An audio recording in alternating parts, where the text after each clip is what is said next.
Brasil contra a França.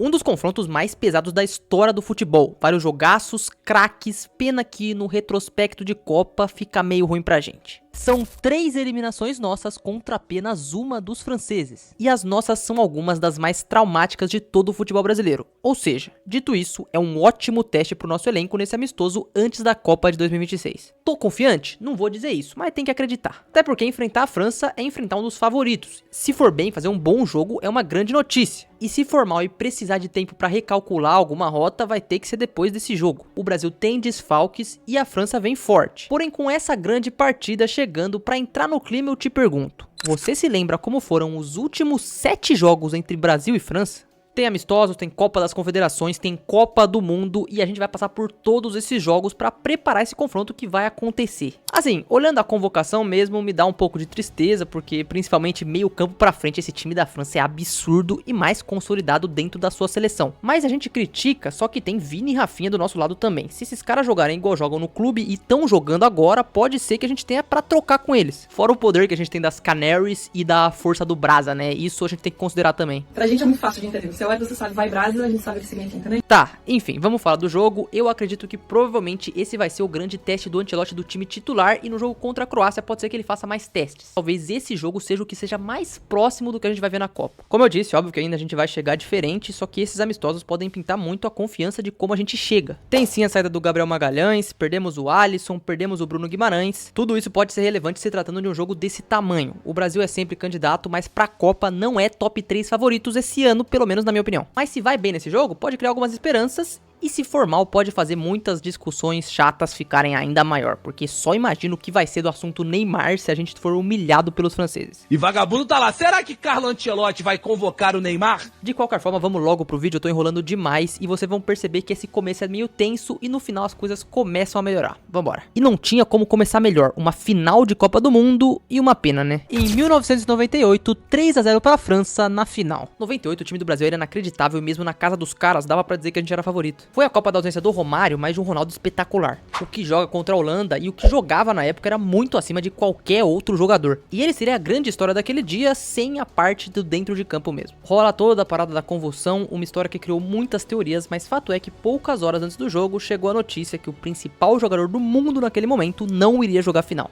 Aí já viu, todo mundo em choque, mas como os próprios envolvidos dizem, o Ronaldo volta do hospital, diz estar pronto pro jogo e o Zagallo coloca ele pra jogar. Se mexeu com o emocional, muito provavelmente o Brasil foi amassado pela França. Olhando peça por peça, a gente tá falando de um dos melhores times que a gente tinha, era o meio termo de 94 e 2002, porém o time da França também era muito bom, tinha o Zidane que a gente esperava que podia desequilibrar, mas não do jeito que foi. E isso até mostrou o quão desequilibrado tava o Brasil. 2 gols de cabeça do Zidane, que não era a sua maior característica, 2-0 no primeiro tempo e aí já viu. Segunda etapa ia ser mais difícil e já aos 90 o terceiro de Petit. A França era campeão do mundo pela primeira vez. Isso gerou uma tristeza muito grande no Brasil e pelo menos 4 anos depois a gente ia conseguir se redimir. Mesmo assim gerou cenas famosas em uma das nossas derrotas mais doloridas em Copas do Mundo em toda a nossa história. Acho que é meio que unanimidade dizer que a França é o nosso maior carrasco em Copa do Mundo, mas o próximo jogo que eu vou citar nem é Copa e eles de novo eliminaram a gente. É meio ridículo até. Semifinal de Copa das Confederações de 2001, 2-1 pra França. Antes de falar desse jogo, vamos entender que o cenário do Brasil e dos times titulares eram totalmente diferentes. O Brasil tinha como treinador Emerson Leão, que fez um trabalho bem do questionável e a convocação é totalmente diferente. É fácil de perceber que o Brasil foi com um time alternativo para a Copa das Confederações. E naquela convocação tinha simplesmente Magno Alves no banco. Gigante, tá? Mas como você percebeu, esse não era o time principal. Do outro lado, a França até não tava 100%, talvez, não tinha o Zidane, mas era um time sem dúvidas mais completo que esse do Brasil.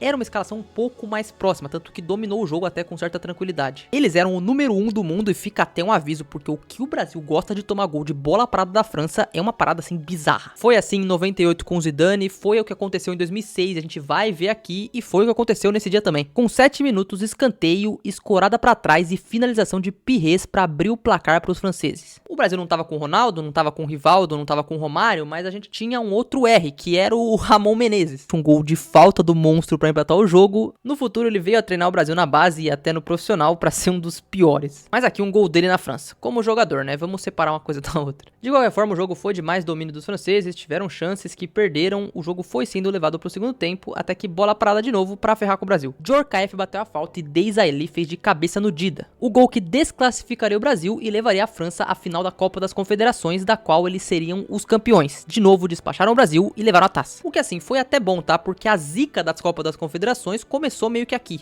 Vamos lembrar, 2002 a França caiu na fase de grupos, enquanto o Brasilzão, só penta. Aí depois do penta, confiante, o Brasil tinha tudo pra acabar com esse fantasma, mas não aconteceu. No amistoso em 2004, a gente não conseguiu. 0 a 0 no Stade de France. Era uma reedição da final da Copa do Mundo de 98 e pra quase 80 mil pessoas. 2 esquadrões entrariam em campo. E olha esses dois times, hein? Cê é louco. O Brasil vinha de um trio de frente com só Ronaldo, Ronaldinho e Kaká, enquanto a França vinha completa. Henry, Trezeguet, Pires e, claro, Zinedine Zidane. O resultado foi 0 a 0, mesmo assim a gente vai falar do jogo porque é muito interessante que o Brasil jogou de branco nesse dia. Vou aproveitar o espaço que saiu a camisa pra Copa e vou dar a minha opinião. Eu não achei a azul bonita, não gosto do logo da Jordan, enquanto a amarela é bem legal, menos na parte que eles explicaram, né? Só que nesse dia o Brasil jogou de branco não porque era uma camisa que a gente usava, e sim porque isso era um jogo comemorativo do centenário da FIFA, que colocava em frente as duas atuais campeãs do mundo. Teve troca de uniforme no intervalo, mas olha esse branco clássico, muito da hora ver isso. Acho que a FIFA esperava com isso ver gols, ter audiência, só que não rolou, porque era um jogo muito histórico e muito pesado, então ninguém queria perder. O Brasil até chegou no primeiro tempo. Caçou o Zidane dentro de campo, Ronaldo deu algumas finalizações a gol, só que pra mim o que define esse jogo é a estética, tanto das camisas, que são lendárias, quanto dos jogadores em campo e a sua técnica. Você vê um Zidane, um Ronaldinho tocando na bola, uma plasticidade absurda, é muito lindo de ver. E esse primeiro tempo é lendário, tá? Essas camisas clássicas, tanto da França quanto do Brasil, são muito bonitas. Pena que foi só no primeiro tempo. Teve boas jogadas de novo, um futebol bonito de se ver, mas o gol mesmo não saiu. Ficou 0 a 0 e Brasil e França dessa vez não teve um vencedor. O único empate que a gente vai ver nesse vídeo, vamos voltar a falar de um jogo de Copa agora. 2006, porque a zica voltou pra nós e caímos nas quartas de final para os franceses. E eu falei da zica porque a gente venceu aquelas Copas das Confederações, deu show na Argentina e aquele time em nomes naquela Copa era pra muitos o melhor elenco que a gente já teve. Olha, não faz parte do vídeo, mas vale lembrar que em 86 era um cenário bem similar. O Brasil tinha uma baita geração remanescente do 82 de Tele Santana e caiu pra França no jogo que Zico perdeu um pênalti numa quartas de final. Uma situação bem parecida com o que eu vou contar agora, só que aqui é um pouco diferente. O Brasil era favorito absoluto dessa Copa. Tínhamos o quadrado mágico, o auge do futebol brasileiro, 3 finais seguidas e com o Ronaldinho no seu auge no Barcelona. Só que infelizmente aquela Copa foi uma zona completa. O Brasil praticamente não encantou e esse jogo da França nessas quartas de finais foi o grande símbolo do fracasso daquele planejamento. Em gols, é até aceitável dizer que foi só 1 a 0. De novo, bola parada, teve a história do meião do Roberto Carlos, gol do Henry e com isso o Brasil estava eliminado. Mas se a gente for analisar o jogo mais a fundo, o Zidane passeou no meio campo do Brasil. O ataque ficou apagado e a gente só foi chutar gol nos minutos finais do jogo. Um reflexo daquela Copa completa e o selo final de que nossos maiores carrascos em Copas do mundo, mais uma vez com Zidane, tiraram o Brasil que tinha muita esperança e chegariam até uma final, mas dessa vez eles não ganharam. Perderam para a Itália que se tornava um tetra, mas pelo menos perderam. A geração 2006 nunca vai ser esquecida pelo IC e pelas fotos absurdas do quadrado mágico, mas a verdade é que nesse jogo fomos amassados pelos franceses que expuseram muitos problemas da nossa organização e aquela seria a última Copa de vários de nossos craques. A partir daqui a gente vai ver que tem somente amistosos e toda essa geração entre 98 e 2006 foi parando aos poucos, então vai ser interessante ver como esses times foram mudando. E a entrada de vários jogadores diferentes, então vamos nessa. Pulamos para 2011, de novo no Stade de France, 1 a 0 para a França no Brasil. Pô, a gente só perde, não é possível. Mas vou defender aqui, o Neymar não jogou esse jogo e a grande estrela que saiu da base do Santos naquela época que tava lá não era o Ganso, era o André. O camisa 10 do Brasil nesse dia era Renato Augusto e o time do técnico Mano Menezes veio assim a campo. Alguns remanescentes de 2010 e outros queriam pra 2014. E se até agora a França sempre veio com um timaço, aqui deu uma enfraquecida boa, vamos combinar. Não era nem um time forte, não dava muito medo, praticamente só tinha o Benzema. Não era uma escalação que brilhava os olhos, mas até aí a do Brasil também não brilhava. E eu falei que só tinha o Benzema e foi justamente ele que fez o gol. Era o Karim contra o Pato, o principal era para ele e a gente até tentou, até mais do que deveria, tá? Do gol em si, você provavelmente não lembra, mas desse lance aqui, eu acho que você vai lembrar. 40 minutos de jogo, um amistoso, chapéu do Benzema e essa voadora do Hernanes. O cara deu no meio dos peitos do Benzema, é óbvio que ele foi expulso, mas é uma cena bem memorável. E olha, pela época, esse critério é totalmente injusto, porque o De Jong fez isso na final da Copa e não tomou vermelho. Por que o Hernanes tomou? Então sempre roubando o Brasil. O gol acontece já no segundo tempo, jogada de Menez e gol de Benzema.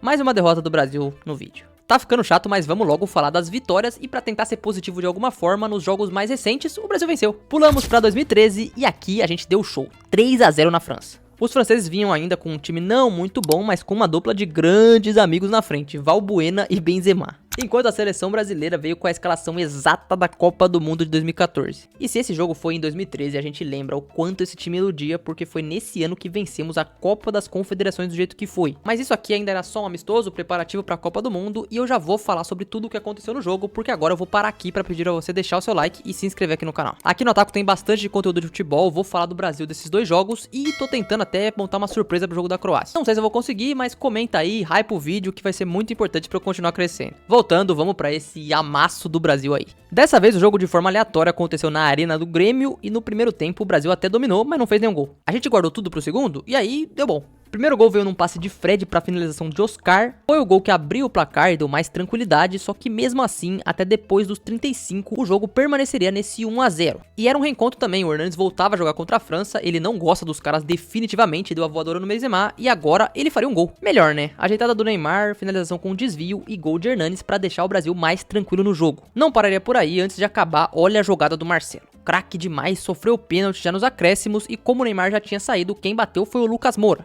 que fez o gol. 3-0 pro Brasil, grande vitória para um time que iria disputar a Copa em seu país. Agora vamos para a última e é até engraçado pensar que essa partida faz mais de 10 anos, então praticamente todos os jogadores que jogaram aquele jogo já não estão mais nas seleções. Em 2015 voltamos ao Stade de France e dessa vez 3-1 pro Brasil na casa dos caras. E eu disse praticamente porque se eu dissesse que nenhum jogador do Brasil tava jogando aquele jogo eu estaria mentindo, porque tem um. O Danilo, lateral direito, foi titular nesse jogo. Há 11 anos atrás o cara tava na seleção brasileira e dessa vez mesmo que eu não considere de forma muito justa, ele tá lá de novo. Agora olhando pro time do Brasil dessa época, com o Dunga a gente tava numa fase ruim, mas não era de todo ruim também não. Do lado francês tinha a dupla entrosada na frente que eu citei antes, mas contava já com um Griezmann, que é um jogador histórico da seleção deles. Quem abriu o placar foram justamente os caras, não aguento mais tomar gol de bola parada, mas de novo tá aí. Varane fez no escanteio. Mas se tinha um cara que gostava de fazer gol na França, esse cara era o Oscar, porque foram 2 jogos e 2 gols, não tem como discordar. E empatou assim pro Brasil ainda no primeiro tempo e já no segundo a coisa desenrolou mais tranquila pra nós. Neymar fez um belo gol de esquerda num passe do William pra virar o jogo e pra quebrar a zica dos gols de bola parada, gol de Luiz Gustavo no escanteio.